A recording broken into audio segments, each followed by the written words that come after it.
Le premier choix, Alexandre Daigle, est là. Un petit 3 minutes avant d'aller se préparer parce qu'un gros match de hockey ce soir, Connor Bedard. Absolument, Connor Bedard. Intéressant. Fowler hier, correct. Hein?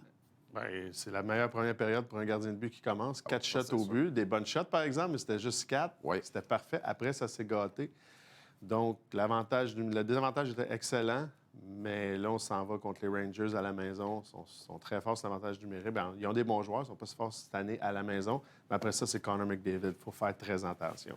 Donc, quelle image qu'on y donne, je ne le sais pas, mais moi, je donnerais les Rangers. MSG, même. C'est sûr. Adversaire direct qui veut un steak en série comme toi. Les Oilers jouent de l'autre bord. Les Oilers sont à Montréal déjà, puis t'attendent. C'est pas le fun, ça. Ça n'a aucun sens. Ça n'a aucun sens. Transaction Pingouins-Oilers, justement. Oui. As-tu été surpris? Pourquoi les Pingouins font ça maintenant?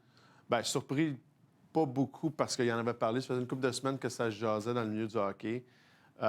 Pourquoi les Pingouins font ça? Ils veulent se débarrasser des salaires.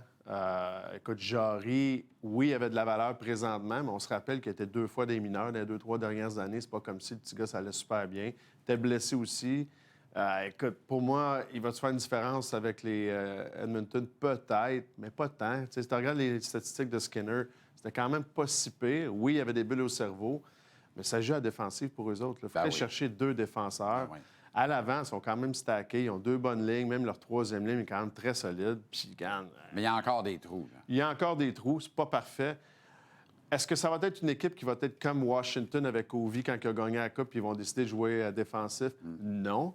Ça, c'est sûr. Donc, Ça n'arrivera pas. Ça n'arrivera pas. Tu trouves un petit hybride entre les deux. Mais Et à Pittsburgh, Crosby se sent comment, lui? ben, il se sent, moi, d'après moi, il s'est fait vendre. Regarde, on a 50 millions, on s'en va sur un championship dans 2 ans, on va aller vendre du rêve à tout le monde. Tous les free agents, on va les avoir. C'est ça que Dubas a vendu, parce que ça fait aucun sens qu'il reste là. Parce qu'ils vont commencer à vendre des joueurs. C'est qui le prochain? C'est-tu Rust? Il y a un no movement clause. Il va falloir qu'ils gardent des joueurs. Mais pour moi, la plus grosse question, c'est pas Crosby, parce que Crosby va pouvoir décider. Mais c'est McDavid. Parce que McDavid, s'il ne gagne pas cette année puis il ne gagne pas l'année prochaine, ça va être le 2e plus gros échange de l'histoire du hockey après Wayne Gretzky parce qu'il va partir en bas de 30 ans, le meilleur joueur de la Ligue. Ils ne sont pas capables de l'accommoder. Puis le petit gars fait 100, 125, 150 moins par saison. Ils ne sont pas capables de donner les joueurs pour... Puis, ça fait 2-3 GM. Là. C'est pas comme si... c'est ça. Connor Bedard et les Pingouins. Les Pingouins. Les Blackhawks. Là, je t'ai mélangé, mon Dieu. Tout étourdi. Oh, oui, c'est ça. Ça commence à 19h30 avec l'avant-match ce soir en notre antenne. Thank you, Diego. Yes, sir. Merci.